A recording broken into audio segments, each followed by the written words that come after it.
নমস্কার বন্ধুরা, রেসিপি ফেয়ারে সবাইকে স্বাগত। আজকে আমরা মাইক্রোওভেনে উচ্ছে আলু ভাজা শিখে নেব। এই জন্য উচ্ছে আর আলুগুলোকে ঠিক এইভাবে কেটে নিয়েছি আর নুন মাখিয়ে রেখে দিয়েছিলাম বেশ খানিকক্ষণ আগে। তাতে নুনের জলটা বেরিয়ে গেছে আর এগুলো কিন্তু খুব নরম হয়ে গেছে। এইবার জল ঝারিয়ে ঝুড়িতে রেখে দিয়ে তারপর একটা প্লেটে নিয়ে নিয়েছি। এইবার নিয়ে নিলাম একটা মাইক্রোওয়েভ বোল, আর এই মাইক্রোওয়েভ বোলের মধ্যে এবার নিয়ে নিচ্ছি সর্ষের তেল। আর এইখানে একটা কথা বলে রাখি, এইখানে কিন্তু আমরা যে মাইক্রোওয়েভ বোলটা নেব এটা যেন একটু মোটা বেলজিয়াম কাচের হয়, পাতলা না হয়, কেননা রান্না করার সময় সবসময় একটু মোটা বাটিগুলো নিতে হবে।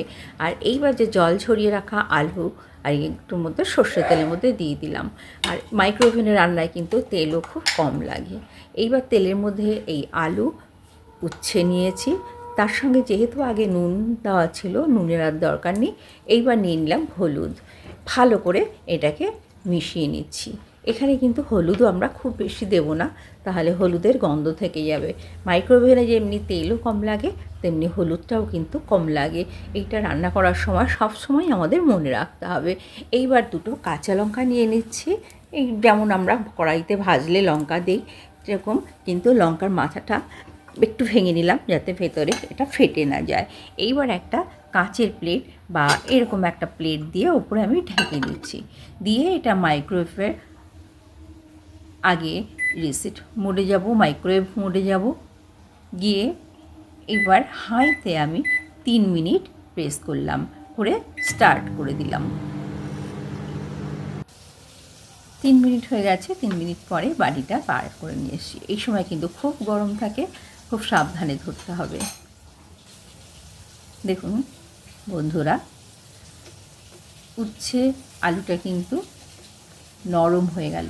এইবার বাইরে এসে আমি এটাকে মিক্সড করে নিচ্ছি, কেননা সবটা যাতে সমানভাবে হয়। আর ভেতরে একটু জল ছাড়বে, এটা জলটাও এর সঙ্গে মিশে গেল। আর এখানে কিন্তু আমি প্রথমে এতক্ষণ ঢাকা দিয়ে করলাম, এটা সেদ্ধ হয়ে গেছে। এই যে উচ্ছে আলু সব সেদ্ধ হয়ে গেছে। এইবার আমি এটাকে যেমন আমরা কড়াইতে দাগ লাগিয়ে ভেজে নিয়ে একটু বেশ মচমচে করে একটু ঝুড়ো ঝুড়ো করে, এইবার সেই ভাজার জন্য আমি দ্বিতীয় স্টেপে মাইক্রোওয়েভে এটাকে ঢুকিয়ে দিলাম।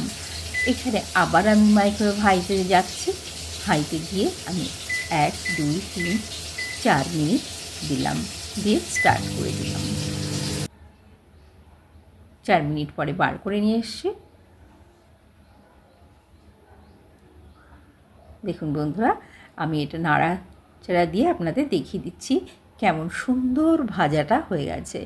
এখানে কিন্তু আপনি কাউকে বলে না দিলে কেউ বুঝতে পারবে না এটা আপনি মাইক্রোওয়েভে ভাজলেন না কিসে ভাজলেন। আর মাইক্রোওয়েভে ভাজাতে কিন্তু একটা মজা আছে, গরম লাগে না, সময়ও খুব কম লাগে।